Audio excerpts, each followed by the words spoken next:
Assalomu alaykum. Sabah avazlıq əsərləri kanalına xoş gəldiniz. Kanalımızda Qaynam örkişi, Manas dəryasından qaytish, Çala tekkan oq, Anjambay, Sarsan Ruh, Qanlıq iz qatarlıq tarixiy romanlar və Sabit Damollaning qisqacha tarjimali, Xo'janiyaz hojining ish faoliyatlari qatarlıq əsərlər var. Əsərlərimizni yoqtirgan bolsanız, dostlarınızga və başqa toplarga tavsiya qilishni unutmang. Rahmat. Anglayotganinglar Şinjan Xalq Nashriyati 2005-yili 1-oyda 1-qatim nashr qilgan tarixiy roman Qanlıq iz. Avtori Muhammad Ali Hilim. 13-bob. Tang aldırtıdı. Chillang xo'rizim chillang, tang atidi deb chillang. Tang oldida yaringiz sizni kutidi deb chillang. Abdurahim O'tkir. 1. Böke Ambili yağmurda Qorshavda turgan Çin Tuanjang başlıq gomidanchilar 2 ay 11 kun bo'lganda o'zidan yemi tugigan choshqandek chiqib, sharqiy shimolga qarab qochdi.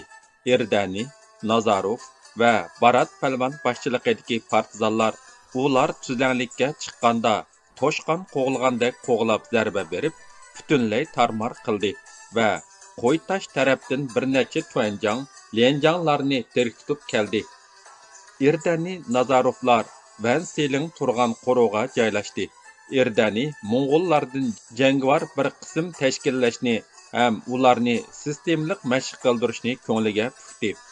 U Barat Palvan o'lja elib, o'ziga mardlarcha o'tkazib bergan qurollarni qurolsiz askarlariga tarqitib berdi. Barat Palvan birodarlari bilan kengashib, Daxiyanziga hujum qilish planini tuzdi.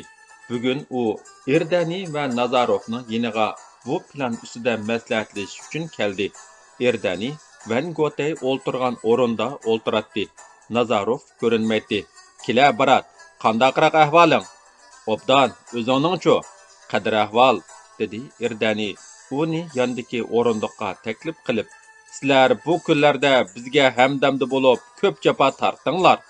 Yo'q gapni qo'yib, naq gapga kelayli", dedi Barat Palvan o'rindiqqa joylashib o'ltirolmay, uyan-buyan medirlab. "Biz endi Daxiyanziga hujumni boshlayli da'vatimiz. Avval yuqorining buyrug'ini kutayli, odamlarimizni radga turg'izib, qattiq mashq qildirayli, ta'lim-tarbiyani kuchaytayli. Ondan hujum qilsaqmi kechikmaymiz. Oldiraqsanliq yaxshi oqibat ilib kelmaydi. Ishni aqlni ishlatib puxta qilayli. Ishni puxta qilamiz deb bu yerda xotin kishi o'y saqlagandek yotsaq sat emasmi? Biz darhol hujum boshlashimiz kerak. Bu degan urush, o'yin emas, qon to'kildigan gap. Daxiyanzda Gomindaning 2000 dak askari to'liq qurollanib yotadi. Atrofi butunlay potay, okop." Shu arada Nazarov kirib kelib, bular deyishayotgan faranglarning mazmunidan vaqiflandi. "Barat", dedi Nazarov temkin holda. "Qaramliq, oldiraqsanliq odamni pushaymonga ilib boradi. Daxiyanzdagi dushmanning kuchini hargiz salchoqlashga bo'lmaydi. Harbiy dasturlarda o'zingni bil, o'zginimi bil. Shu chog'da ondin urushda yengilmaysan deydigan hikmat bor. Shunga bo'ldi, shunga puani qo'y. Menga aql o'rgatishma. To'g'ri bo'lamdi, xato bo'lamdi, hammasi o'zimga hisob. Meki gap qilgan odam bilan azaldan xo'shim yo'q. Xo'sh emsa." Barat Palvan shundoq deb peshini qiqib chiqib ketdi. Erdani bilan Nazarov nima qilishini bilmay, o'rnidan andish qilib turib qoldi. Barat Palvanning g'ururi ulardan qurol talab qilishga yo'l qo'ymadi. "G'animat olgan qurolni uningga bermasam bo'pti-ekan. Bo'ptila. Qurol deganni dushmanning qo'ldan tortib oldigan gap bu. O'qi bo'lmasa, u yana aski yog'och." U shu xiyollar bilan bu yerdan chiqayotgan edi, Shamolxon naqsha aytib kelyotdi. Barat Palvan mushu kunlarda uning naqshisini bakmo sig'ingan edi. Shunga u itini to'xtatib, Shamolxonning naqshisini zo'qlanib angladi. Naqsha shunchalik mungluq edi. "Batur bo'lib baxt topsang sen o'zing, tining yayrab kulib turar qara ko'zing. Yashab ket Shamolxon, naqshani to'xtamay it. Sen amdi xon bo'ldigan bo'lding." Barat Palvan shularni pichirildi-da, o'ziga qarab kelayotgan Shamolxonga havas bilan qaradi. uning bayqi ko'ngil parakandchiligi vaqtincha unutildi. Barat palvon, biz tarixdan buyon Batur atilib kelayotgan xalq, dedi Shamolxon Barat palvonga yaqinlab kelib. Afsuski, biz to'la hollarda aqlimiz bilan ish qilmaymiz. Barat, mening g'uljiga borg'imlar kelib turadi. U yerdagi o'zgarishlarga bakmo qiziqyapman. Bo'pti, berib aylanib keling, dedi Barat palvon. Uningga qiymagandek yinishlab qarab. Men sizlar uchun hech ish qilib berolmadim. Qaytib kelib yana sizlarga xizmat qilaman. Ayol bo'lib qolsam mendan ranjimanglar. Yo'q gapni qilmang. Siz biz uchun ko'p xizmatlarni qildingiz. Yurkim ansiz so'qitla turdi. Oqshom tushim buzilib qopti. To'g'ri Xudoyim, ajoyib bir tush. Xudo saqlasin. Atigan beshimdan bir nonni o'rib, o'gizga tashlab etdim. Xudoga omonat, bormasam bo'lmaydi. Angladingizmikin? Hekimbayni beri o'ltirib o'tibdi. Molla Shangyo kalladan ketib qopti. Molla Niyoz Axunum bilan yo'lvaspak untinsiz g'oyib bo'pti. Ko'zlar Allohni ko'rmaydi. Alloh ko'zlarni ko'rib turdi. Sizni Allohga topshirdim. Xayr. Shamolxon shundoq debla hash-pash degicha ko'zdan g'oyib bo'ldi. Barat palvon bir izida turolmaydigan kishilar bilan uzundan uzun paranglashib ketmaydigan bu g'alati kishining so'zlarining tigiga yetolmay, uning orqasidan qarg'inicha ig'ir sukutga patdi. Keyin o'ziga kelib, ansiz varqirdi. Shamolxon, Shamolxon! Yo'ldan o'tib ketib borgan bir qancha kishi Barat palvonga cho'chib qarashdi. Bu kecha Barat palvon xotinining mehriga tongga yaqin qinib, o'zini yeniklab qolgandek his qildi. Ikkinchi. Bugun shahar bayram tusi olgan edi. Yeza qishloqlardagi kishilar shaharga qarab yiqvatadi. Qarlar amdilatin erishga boshlagan, ko'chalar pokiz tozlangan edi. Xalqning ruhi bo'lakchilar ko'tarangu edi. Ular bir-biri bilan qizg'in paranglashib, masjid oldidagi kangri maydonga aldirash mingshatdi. Boshsiz turayotgan bu shaharda ancha muncha qisos ilish ishlaridan boshqa cho'ng ishlar sodir bo'lmayotadi. Elidan odam kelib, bu shaharga hokim saylab berib ketadi ekan, degan gap hammasining og'zidan tushmaydi. Xalqning ra'yicha bo'lsa-u, Barat palvonni o'zlariga bosh qilib oladi. Ba'zilar Barat palvonga buni deganida, Barat palvon o'pki deb esilib, "Nima deydigansan? Avval bu diyordan go'mindonchilarni tal-to'kis yo'qtayli. Bu bizning hozirgi vaqtdagi eng oliy vazifamiz. Ozod bo'lgandan keyin kimli boshliq bo'lsa o'xshash emasmi? Eng muhimi, xalqning bo'ynidagi kishan pochaqlanib, ular bayoshat yashasa, o'zi xon, o'zi bag bo'lib turmush kechirsa bo'ldi. Tetiqsiz gapni to'liq qilmay, dahiyazdagi dushmanlarni o'ylanglar. Burnimizga boshqalar miltiq tanglab tursa, da'vatgan gapini", dedi. Barat palvon masjid peshavinida qaddini tik tutib, dengizdek o'rkashlab turgan xalqqa ko'zini yugurtgandan keyin so'zini boshladi. "Hurmatlik yurt xalqi", jamoat tinchlanib, uning yangroq ovoziga quloq soldi.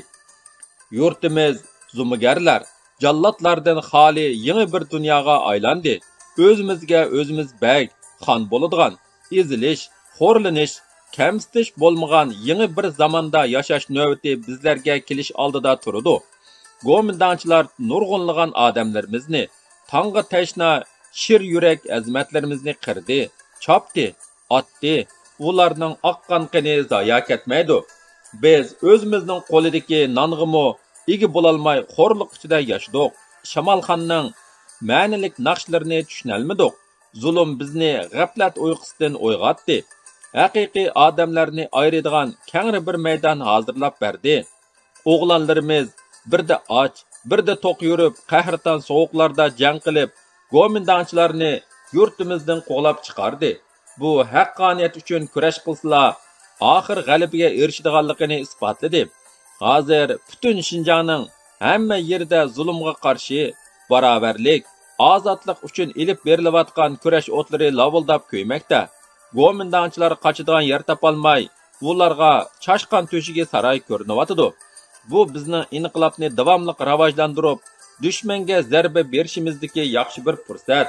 Bu dunyo Allohning sinoq uchun yaratgan dunyosidir. bu dunyoda vijdon, g'urur bilan albattan uchun yashaydiganlar u dunyoga yo'ruq yuzi bilan ketdi. Texi tunugunla go'mindonchilarning g'alchiligini qilib yurganlar bugun nima kunlarni ko'rayotganligi, taqdirining qandoq bo'lganligi o'zinglarga ayon. Ular go'mindonchilar mangu bu zaminda turdigandek, butun dunyoga xo'ja bo'ladigandek qilishib, ularning ketminini chipishib yurmaganmidi? Qani u go'mindonchilar yashab ket, Barat palvon. Xalq suran silib yana tinchlandi. Ajarqon unsiz yosh to'kvatdi. Bu dunyo bir qo'nalg'u. Qandoq yashash har bir odamning e'tiqodiga bog'liq. Mol dunyoning quli bo'lish baxtsizlikning asosi. Balalaringlar ozodlik uchun qurbon bo'lgan bo'lsa, yosh to'kmanglar. Ularning qabrisidan qizil gul unidi. Biz avlodlarga ular faxrlangudek bir tarixni yaratishimiz kerak. Agar undaq tarixni yaratolmasak, avlodlar oldida qora yuz bo'lib qolamiz. Bizning shonliq tariximizni avlodlar yozsin. Kurashda omon qolganlarimiz bosgan yo'llarimizni ularga sexiylik bilan so'zlab berayli. Nomardlik qilmayli. Bu bizning bosh tartib bo'lmas majburiyatimiz. Yomondan dod, yaxshidan ot qoladi. Kurashdagi oldimizda tang bizni oldirtibotidi. Dunyo uyg'ondi. Bizning o'zimizni taniydigan vaqt keldi. Fursat qo'ldan ketsa, avlodlar oldida mangu javobgar bo'lib qolamiz. Ozodlik yukunib o'ltirib Allohga munojat o'qigan bilan qo'lga kelmaydi. U bizning dushmanlar bilan jon tikib kurash qilishimiz orqali qo'lga keladi. Hurmatli yurtdoshlar, biz bugun kash Daxiyanzidagi dushmanlarga qarab atlanmoqchi. Biz sizlarning duoyinglarga, madadinglarga muhtoj. Biz go'mindonchilarning zulmini tortganlarning, ular tarafidan o'ldirilganlarning va inqilob yo'lida qurbon bo'lganlarning qonli qisosini ilishimiz kerak. Tang bizni oldirtibotidi. Qani, yurt ahli bizga duo qilinglar. Sizlarning duoyinglar bilan nusrat bizga yor bo'layotidi. Qani, xalq bir davol qo'betib, falakni larziga soladigan ham qalbda o't paydo qiladigan yiqimliq bir duoga qo'l ko'tarishdi. Allah sizlarga nusrat ato qilsin. Bosgan yo'llaringlar oq bo'lg'ay. Allah sizlarga yor bo'lg'ay. Bu duolar yurt osmonini larziga keltirib, yiroq-yiroqlarga vahima silib taraldi. Kishilarning ko'zlaridan ixtiyorsiz yosh to'kildi. Bu yoshlar ularning ichidagi dard alamlarni yuvib chiqyotdi. Ularning qalbini parlaq bir nur, go'zal bir o'tliq armon chulg'ab oldi. Xalq Barat palvon tarafga saldek oqdi. "Men bu balamni", dedi bir buvay. Barat palvonning qo'lini mahkam siqib, "Bir ot bilan sizlarga qo'shib qo'yay. Bu o'g'limni sizga topshirdim. Bu o'g'limni, Barat, o'g'lim sesiga tutilib yo'qolib ketgan. O'zim urushga boraman. Shu balam uchun bir dushmanni o'ldirib olsam, bu dunyoda armonim yo'q. Men qari bo'lsam-mo texi qarg'a kelaman. Hozir ovlasam-mo xili yirtqich hayvonlar qo'limdan qochib qutula olmaydi. Meni elib olsangiz." "Tag'a, bo'ldi, siz barmang, biz bor. Qisosingizni biz elib beramiz. Yaxshi ko'nglingiz tegil bo'ldi", dedi Barat palvon buvayning ruhidan qattiq ta'sirlanib. "Yo'q, balam. O'lsam ozodlik yo'lda o'lay. Bu yo'lda o'lgan odam el qalbida mangu yashaydi. Qiri kala pichoqdan qo'rqmas degan gap bor. Uning ustiga ular bizni shunchalik azgan, xo'rlagan. Shularni yo'qotish yo'lida o'lsam men rozi. Bo'lmasa ko'zim ochiq ketadi. Jasoratlarga afrin. Sizlar yashnab qoptilar. Sizlar orqamizda bizga madadkor bo'lib, partizanlarga oziq-tulikni vaqtida yetkazib bersinlarmi? Yanala dushmanni yo'qotish yo'lda xizmat ko'rsatgan bo'lalar." Barat palvon mushu kishi dematlik bir necha buvayni chiroyli so'zlar bilan aran yo'lga soldi. Barat palvonni qorshab turgan kishilar buvaylarning bu ishidan qattiq hayajonlandi. Zulm ichida yashagan odamning qalbini qisos o'ti qoplab ketadigan o'xshaydi. "Biz nimishqa qarab turmiz? Barat, ey Barat uka, bizni men yashinib qolgan tul ayol, balammi yo'q. Mushu oltin uzukimni xayrli ish uchun iyona qilay. Yo'ldishim rahmatlik to'yliqimga olgan uzuk edi. Bizmi qatnashimiz." Top ichini yerib kirgan Bu Xalicim bilan Chimengul Barat palvonning oldiga berib, uningga tikilib qaradi. Bizni mo elib eling. Bo'lmaydi, qat'iy bo'lmaydi. Har kishi turgan yerda sizlar jangga qatnashsanglar bo'lmaydi. Men borman, dedi bu Xalicim qat'iylik bilan. Erimni ular seyse tutib yo'q qilib atgan. Heliqi Lanshan degan manqidan o'chimni olmasam odam bo'lmay ketay. Menmi borman, ular uchun jinim tikib qo'ydim, dedi Chimengul. U oqshom qurbonga yelinib yurib, uni aran ma'qulga keltirgan edi. Sizlar keyincha borsizlar, bizga yordam qilaman desanglar, o'qishto'pdan yiqib beringlar. Shumi inqilob qilganinglar bo'ladi.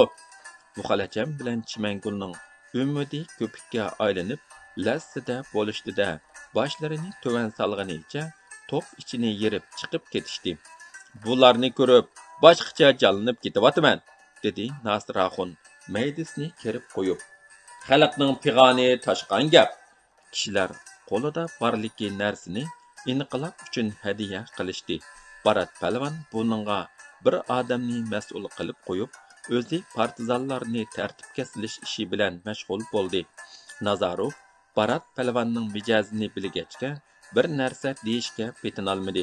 Barat palvon partizanlarga kechda yurish qiladiganligini aytib, Nazarovga tinibmi qo'ymadi. O'zimla tetiyman o'g'uylarga. Bular bilan maslahatlashib o'ltirishni kim qo'ydi menga? Odam boshqalarning ko'ziga qarab o'ltirgandan ko'ra, o'ziga tayong'ini afzal.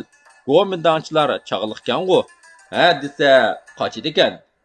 Barat palvon bularni o'ylaganida ko'ngli vallada yorib ketgandek bo'ldi.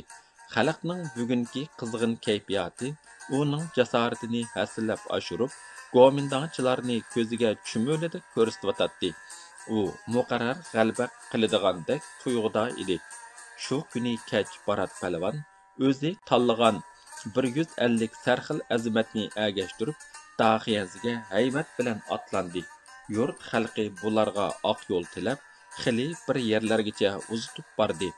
Partizanlarning qo'lida 40 dona qora miltiq, har bir miltiqda 30 taldan o'q bor edi.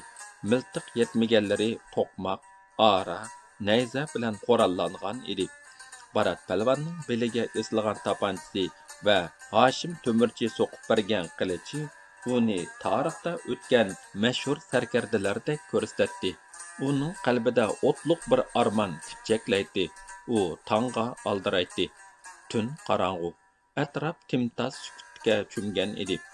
At tuyoqlarining ansiz do'pirlashlari, atlarning pushqurishlari jimjitlikni buzib turadi. Soğuq shamol bahordan shapa bir bo'sh qo'ytatdi. Osmon qozon qarsidek ko'rinadi. Zamin tongni kutib, qorong'ulik qo'ynida tushakab yotadi. Qiron burkutlarning o'tliq ko'zlarida yangi bir visolning umid nurlari yonatdi. Ularning qalbida birla armon yelinjaydi.